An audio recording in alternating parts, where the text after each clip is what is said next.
Bonjour tout le monde, bienvenue au premier chapitre de ce module intitulé Développer des sites web statiques. Nous avons vu dans la séance précédente une introduction à ce module. Qu'est-ce que Internet, qu'est-ce que le protocole HTTP, qu'est-ce que le web, etc., etc. Et maintenant, on va attaquer directement le développement avec HTML, c'est-à-dire programmer en HTML. Et nous allons voir l'environnement de développement des codes HTML. Quels sont les outils à utiliser pour coder en HTML? Comment coder en HTML? D'abord, qu'est-ce que HTML? HTML, Hypertext Markup Language, est le langage de balisage standard utilisé pour créer et structurer le contenu des pages web. Nous avons vu ce que c'est qu'un site web, ce que c'est que le web, etc. Donc, vous n'allez qu'à revenir à la dernière séance, au chapitre, à l'introduction, pour voir toutes ces notions. Si vous avez encore des difficultés à distinguer entre le web, Internet, HTTP, etc. Donc, HTML est un langage de balisage, c'est-à-dire de marquer le contenu de la page web.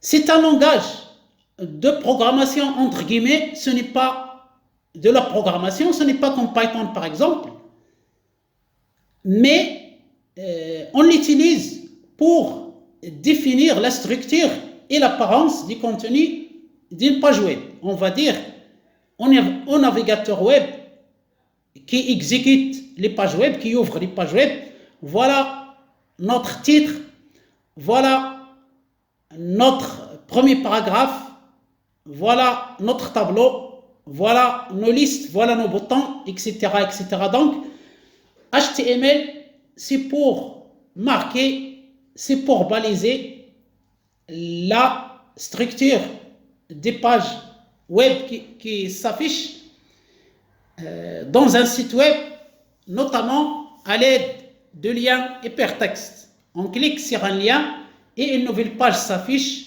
qui contient d'autres liens. On clique sur le nouveau lien et ça nous renvoie dans d'autres pages. Et comme ça, on navigue, entre parenthèses, sur Internet, comme on navigue avec un bateau sur mer. HTML est la pierre angulaire de la création de pages web. On ne peut pas créer de pages web sans utiliser HTML.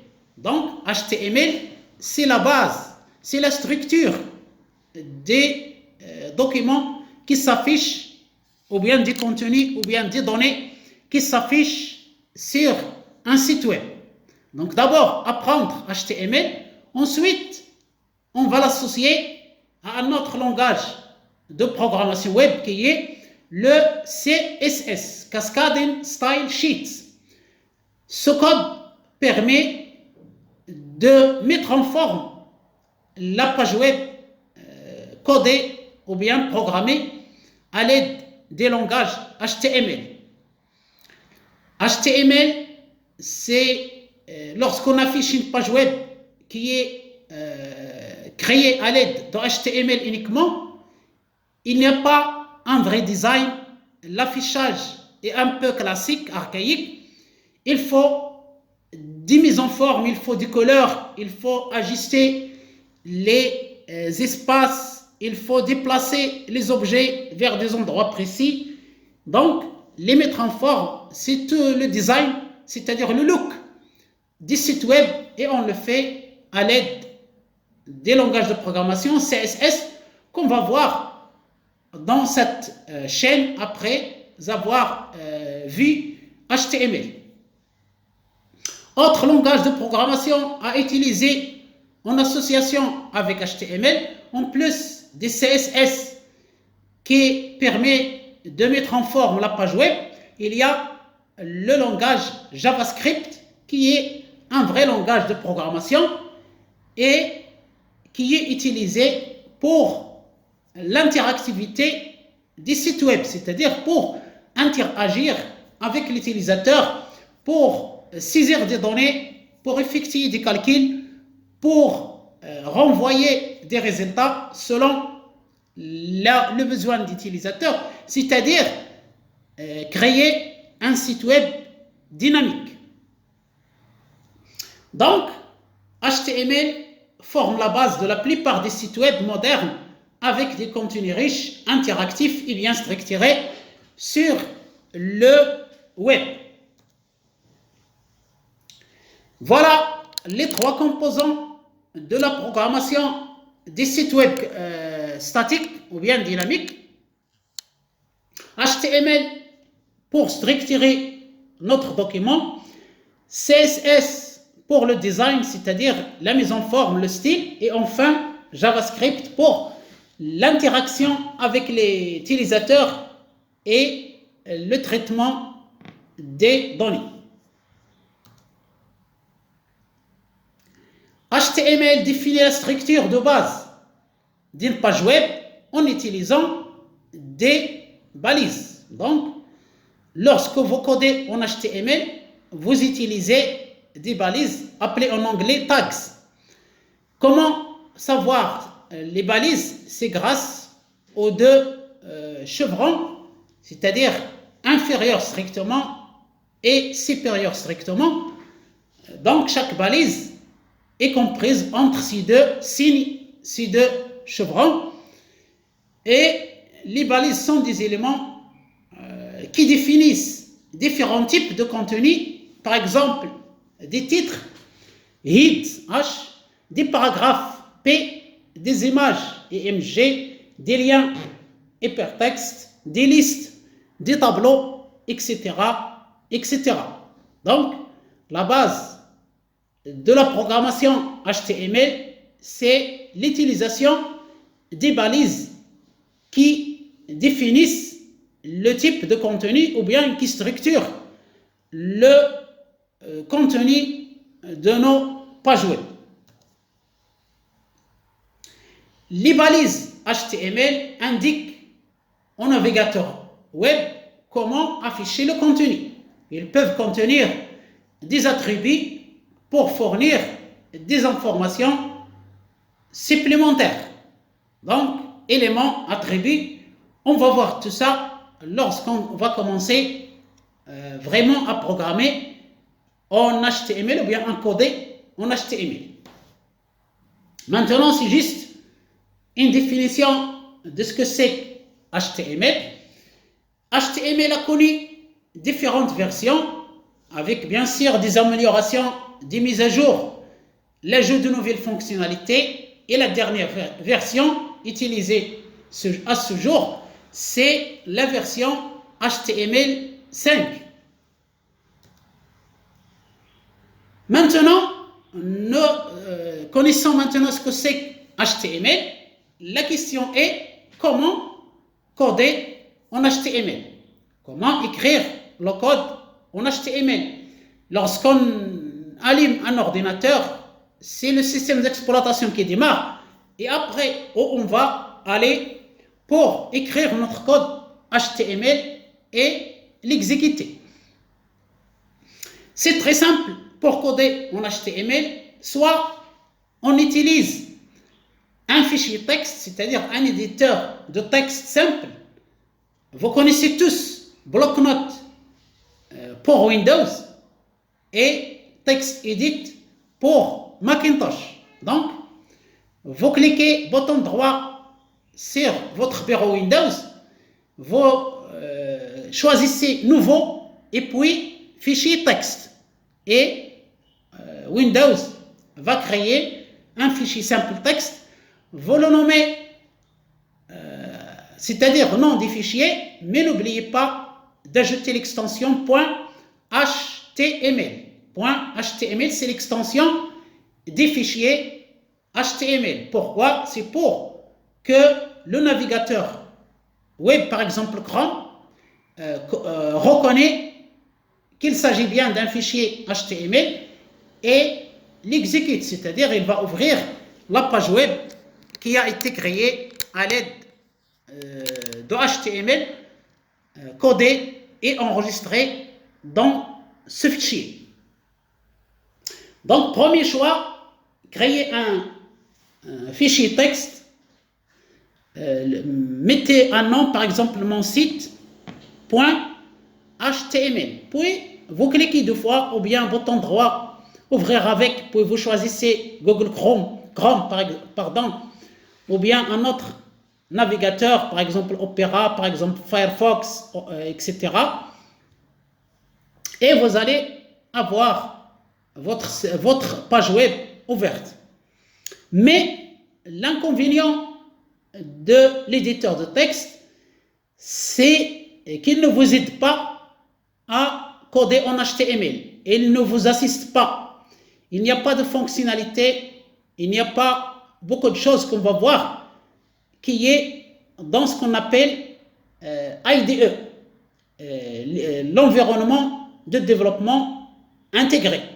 Donc, deuxième option, on va choisir un éditeur de code dédié, c'est-à-dire réservé à la programmation, comme par exemple Visual Studio Code, ou bien Sublime Text, ou bien Atom, ou bien Notepad++. Donc, c'est la deuxième option que nous allons choisir. Pourquoi? C'est tout simplement parce qu'un éditeur de code dédié possède plusieurs fonctionnalités, offre plusieurs options pour coder facilement avec HTML en HTML ou bien en d'autres langages de programmation.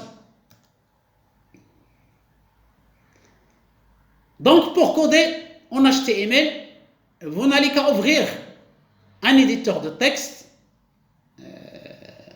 par exemple Bloc-Notes, ou bien votre éditeur de code, par exemple Visual Studio Code. Donc, on ouvre l'éditeur de texte ou bien l'éditeur de code, puis on va créer un nouveau fichier, on va l'enregistrer en le nommant, en lui donnant un nom et une extension .html.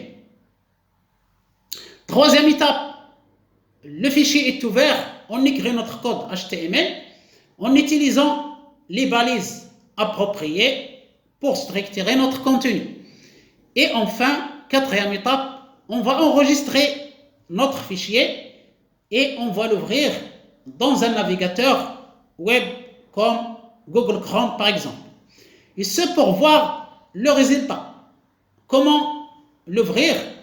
C'est très simple, bouton droit sur le fichier enregistré, puis on sélectionne ouvrir avec et on choisit le navigateur web et notre fichier ou bien notre code HTML s'exécute dans le navigateur web.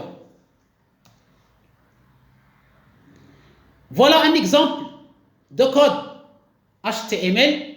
D'abord, toujours le début doctype HTML, c'est-à-dire le type de document HTML, la balise HTML, le début, puis HTML fin, donc il y a toujours ces deux balises, deux contenus ou bien deux parties du code HTML ou bien des programmes HTML, head, c'est-à-dire la tête et le contenu de cette head n'apparaît pas à l'utilisateur lorsqu'il ouvre le site web, à part le titre qui apparaît à côté de l'adresse de la page web, c'est-à-dire à côté de son URL, www.etc. etc.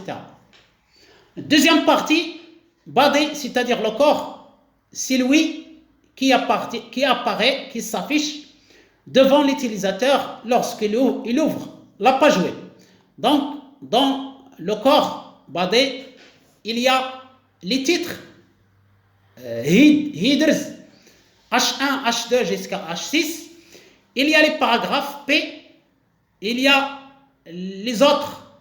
À côté des textes, on peut afficher d'autres contenus, par exemple des images, tout ce qui est multimédia, les enregistrements audio, les vidéos, etc.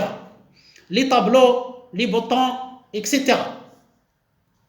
Donc voilà un peu votre premier contact avec le code HTML pour les nouveaux spectateurs qui viennent de commencer le cours HTML 2.0. Donc HTML c'est comme ça, c'est très simple.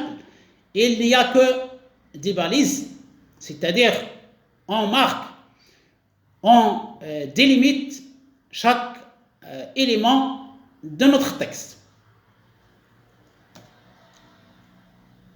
Maintenant, on va écrire des programmes en HTML, on va coder en HTML. Quelle est la meilleure option? Est-ce que c'est un éditeur de texte, par exemple bloc-notes, ou bien un éditeur de code dédié? C'est très simple. Le choix, c'est l'éditeur de code ou bien ce qu'on appelle IDE, Integrated Development Environment en anglais. En français, environnement de développement intégré, c'est-à-dire l'éditeur de code. Qu'est-ce qu'un IDE? C'est ce qu'on va utiliser pour coder en HTML et plus précisément, on va utiliser VS Code, Visual Studio Code. Donc, un environnement de développement intégré ou bien un éditeur de code, c'est un logiciel regroupant plusieurs outils pour faciliter le développement de logiciels. Il offre généralement un ensemble d'outils, par exemple un éditeur de code, un compilateur, un débogueur pour chercher les erreurs, des outils de gestion de version, des assistants de code, des correcteurs automatiques, des intégrations, possibilités d'intégration avec des frameworks, etc., etc. Exemple d'éditeur de code ou bien environnement de développement intégré, Visual Studio Code qu'on va utiliser, IntelliJ, IDEA, Eclipse, PyCharm qui est dédié à Python, Sublime Text, Atom, etc., etc. Chaque éditeur de code ou bien chaque IDE étant spécifique à certains langages ou offrant des fonctionnalités plus adaptées à certains types de développement. Par exemple, des éditeurs de code réservés au développement web, des éditeurs de code réservés aux applications mobiles, aux applications bureau classiques, desktop, etc., etc. Visual Studio, on va choisir l'éditeur de code Visual Studio Code. C'est un éditeur de code source développé par la société Microsoft que vous connaissez tous. C'est elle qui commercialise Windows, Office, Azure, etc., etc. Visual Studio Code est apprécié par les développeurs parce qu'il est polyvalent, c'est-à-dire on peut coder à l'aide de plusieurs langages de programmation. Il est flexible et il est extensible. On peut utiliser plusieurs extensions. Visual Studio ou bien VS Code, on va l'appeler VS Code, Visual Studio Code, prend en charge de nombreux langages de programmation, par exemple JavaScript, qui nous concerne, HTML aussi qui nous concerne, CSS qui nous concerne pour le développement web. Il y a aussi Python, il y a Java, il y a C++, etc., etc. Il propose une assistance syntaxique, c'est-à-dire lorsque vous commencez à taper une commande, il va vous donner la liste des choix dès que vous tapez la première lettre pour sélectionner la commande ou bien l'instruction appropriée. Il y a aussi des outils spécifiques pour chaque langage, que ce soit Python, que ce soit JavaScript, etc., etc. VS Code offre une vaste bibliothèque d'extensions qui permettent d'ajouter des fonctionnalités supplémentaires, comme nous l'avons précisé, des thèmes, des outils de débogage pour détecter et corriger les erreurs dans le code, bien sûr, des intégrations avec des frameworks, des langages, etc. L'avantage de VS Code, c'est qu'il est gratuit, il est open source et il est l'un des logiciels qui est créé par Windows, mais qui est gratuit, qui est open source. Normalement, les produits de Windows sont licence propriétaire, c'est-à-dire on doit payer pour utiliser Windows, pour utiliser Office, par exemple Microsoft Word, Excel, etc. Alors que VS Code, il est totalement gratuit, il est open source. Il est ouvert à la communauté pour ajouter d'autres fonctionnalités et il est disponible dans les plateformes Windows, bien sûr. C'est Windows qui l'a créé. Il est disponible aussi sur Macintosh, macOS, sur Linux aussi. Donc, c'est très intéressant de coder avec cet outil, avec cet éditeur de code. Comment l'installer? Comment installer VS Code et installer ces extensions? C'est très simple et on va préparer une séance spéciale pour installer VS Code, parce que lorsqu'on l'installe, il s'installe en anglais. Et donc, on va le traduire entre parenthèses, c'est-à-dire le rendre en version française. C'est très simple. Donc, pour l'installer, il suffit d'aller au site web https code.visualstudio.com, choisir Windows ou bien Mac ou bien Linux, c'est-à-dire la plateforme, puis télécharger le fichier, c'est-à-dire la dernière version. Après, on clique deux fois sur le fichier téléchargé. Il va être enregistré sur le poste de travail, sur votre ordinateur. Vous cliquez deux fois pour lancer l'installation. C'est très simple. Vous suivez les instructions, suivant. Vous acceptez les termes des contrats et VS Code est installé. Après l'installation, Visual Studio Code va se lancer automatiquement. Il va s'ouvrir.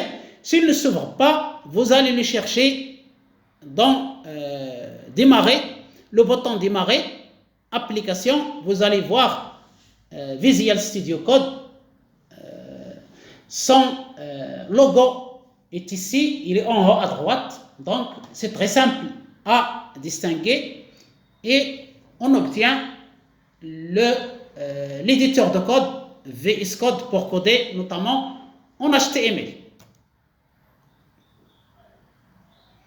Pour installer les extensions utiles, c'est très simple, on doit d'abord installer VS Code, puis le lancer, c'est-à-dire l'ouvrir, et ensuite on va appuyer sur le raccourci CTRL-SHIFT-X pour lancer la barre de recherche des extensions, c'est-à-dire le panneau des extensions. On tape le nom de l'extension qu'on veut installer, notamment la langue française. Donc c'est une extension, on va la chercher, puis on va l'installer. On va voir tout ça dans le TP prochainement. Avec d'autres extensions, on va voir tout de suite la liste de quelques extensions qu'on peut installer dans VS Code. Donc, lorsqu'on trouve l'extension, on clique sur le bouton installer à côté de l'extension et l'extension s'installe dans VS Code. Voilà maintenant quelques extensions couramment utilisées. Je vais les lire rapidement pour ne pas prendre beaucoup de votre temps. Prettier, pour formater votre code, ESLint pour détecter les erreurs dans le code JavaScript ou TypeScript, JetLens pour améliorer l'intégration de Git, c'est-à-dire la gestion des versions, Live Server pour lancer un serveur local et visualiser en direct les changements dans les fichiers HTML, CSS ou JavaScript sans installer un vrai serveur, c'est-à-dire il vous aide cette extension à afficher le résultat de votre code que vous codez en HTML, CSS ou JavaScript. Barre de menu où il y a des options pour ouvrir de nouveaux fichiers, gérer des projets, accéder aux préférences. La barre latérale qui est maintenant, on passe à l'utilisation de VS Code. Donc nous avons téléchargé et installé les extensions utiles comme Prettier, ESLint, JetLens, Live Server. Maintenant, on va passer à l'utilisation de VS Code. Lorsqu'on ouvre le VS Code, on va voir en haut la barre de menu où il y a les options comme toutes les fenêtres Windows. Il y a nouveaux fichiers, gestion de projet, accéder aux préférences, etc. Il y a une barre latérale à gauche où il y a des icônes pour naviguer entre les fichiers, les extensions, les contrôles de source, Git, etc. Il y a aussi la zone de code, c'est-à-dire la partie où on va saisir notre code, la partie de travail ou bien la zone de texte, la zone de code.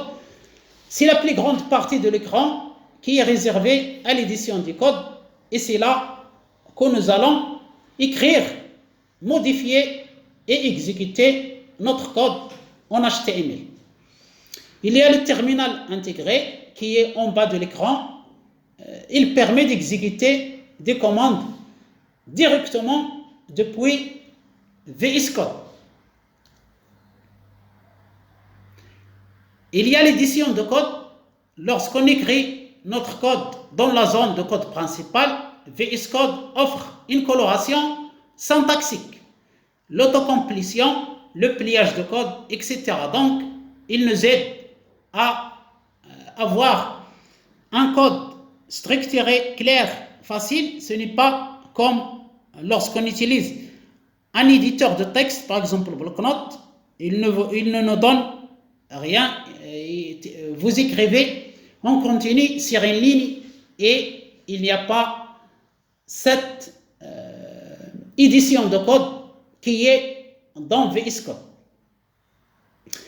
Il permet la gestion de projets.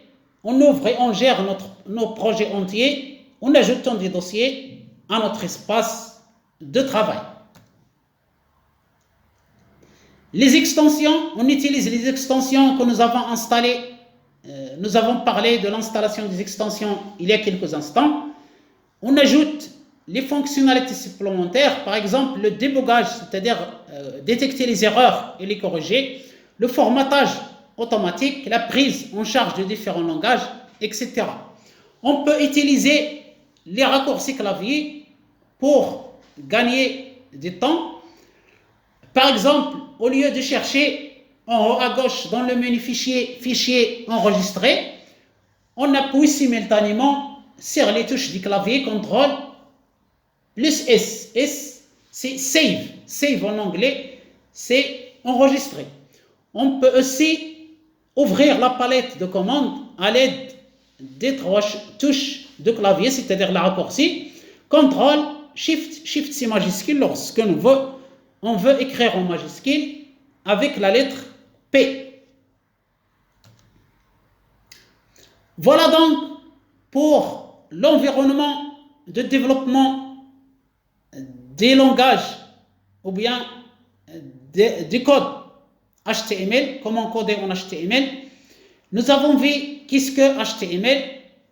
Nous avons vu aussi qu'est-ce qu'un éditeur de code, un IDE, un environnement de développement intégré. Nous avons choisi VS Code, Visual Studio Code, qui est un produit gratuit, open source, créé par Microsoft pour coder en HTML. Donc voilà pour ce chapitre, pour ce premier chapitre, environnement de développement HTML. J'espère que cette séance vous est utile dans votre travail, dans votre apprentissage, dans vos études. Je vous remercie pour votre attention. Veuillez encourager cette chaîne, notamment en vous abonnant, si ce n'est pas déjà fait, en appuyant sur le bouton like, en faisant des commentaires, en partageant ce contenu avec vos amis, et on va créer tout ça avec HTML, ces boutons, tout ça qui apparaissent dans le site web YouTube. Donc c'est des HTML, c'est des CSS, c'est des JavaScript, donc on va voir tout ça. Merci encore infiniment, je vous souhaite une excellente journée et à bientôt.